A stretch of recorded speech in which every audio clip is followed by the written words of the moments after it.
this is great. First of all, thank you so much for this honor. I guess I'm a little shorter than Ted here. And thank you to the PCEF for the work that you do. I think the foundation is very important in supporting the school in ways that maybe can't be supported through the regular means and through the normal channels, and this is fantastic. Thank you to Kat and Jess for nominating me.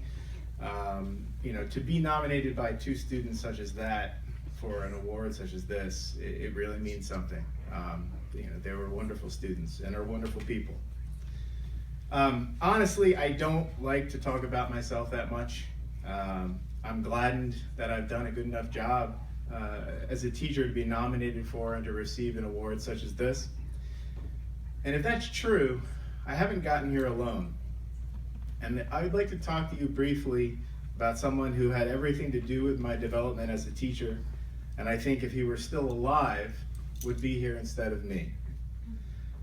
I'm speaking of Bruce Stoneback, who was an English teacher, I see you know him, at Pennridge High School for 39 years before retiring in 2010. Many of you knew him, were taught by him, or worked with him during his 39-year career. He started teaching at Pennridge in 1972, the year I was born, something I never tired reminding him of. He was my mentor teacher when I started in 1995, and he became one of my closest friends. And if I have done anything worthy of award as a teacher, it started with him. One of the first times Bruce observed me teach, he told me something that I've never forgotten. He said I had the most important quality a teacher could have. I liked the kids. He said you'd be surprised how many don't. And at the time, it seemed a simple and kind of obvious statement. But as I watched Bruce, especially in the last decade of his career, I learned how important a point it was. There is no shortage of cliche representations of the bitter old teacher in TV shows and movies and songs. But that was never Bruce.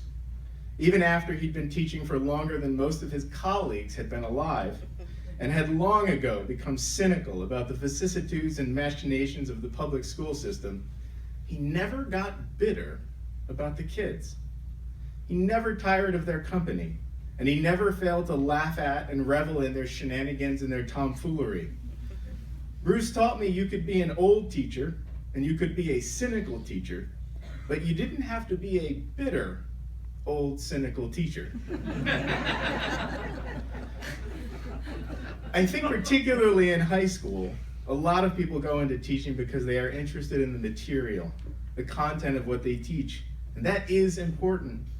We want teachers to be invested in and knowledgeable about their field, but so often in teaching, that knowledge is secondary to what it actually means to educate and to inspire students to learn. Now, lest there be any confusion, Bruce Stoneback was one of the most erudite individuals to walk the halls of Pennridge. In fact, I am half scared that he's looking down right now and evaluating my grammar. I'm doing my best. But Bruce understood on some deeply instinctive level that with teaching, it's always both. A teacher has to be passionate about the material and has to communicate that to the students. But a teacher also has to recognize, especially in high school, that their audience may look like near adults, but they are still kids. And at least at first, they probably don't care too much about what you have to teach them. But that's okay. In fact, it's better than okay. That's a teacher's starting point. It's our job to convince them to care, to find that hook. Bruce always talked about the hook that will grab their attention and suggest to them that just maybe they want to come down this path with you and see what you have to show them. And when you succeed at that as a teacher, in catching the interest of the feral teen and showing them something that you know to be beautiful and true, and knowing that for an instant they see it too, there are a few things more gratifying than that. I learned many things from Bruce Stoneback, but as a teacher, that was the most important one. It's about the kids, it's about liking the kids and liking the material. in that order. It's about both. It's always about both.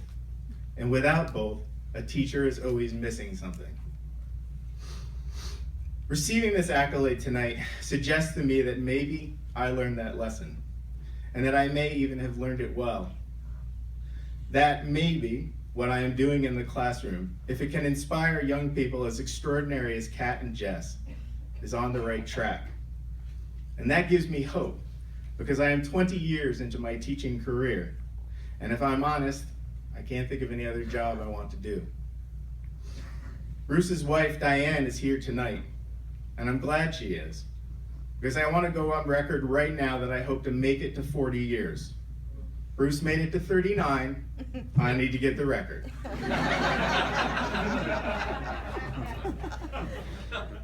Who knows if it will happen? None of us knows what the future holds. But my memories of him and the memory of this recognition tonight will help drive me on. And maybe I'll make it, and maybe I'll do some good along the way. I'll end with a quote from the poem Ulysses, one of Bruce's favorite poems by Tennyson. Though much is taken, much abides. And though we are not now that strength which in old days moved earth and heaven, that which we are, we are. One equal temper of heroic hearts, made weak by time and fate, but strong in will, to strive, to seek, to find, and not to yield. Thank you.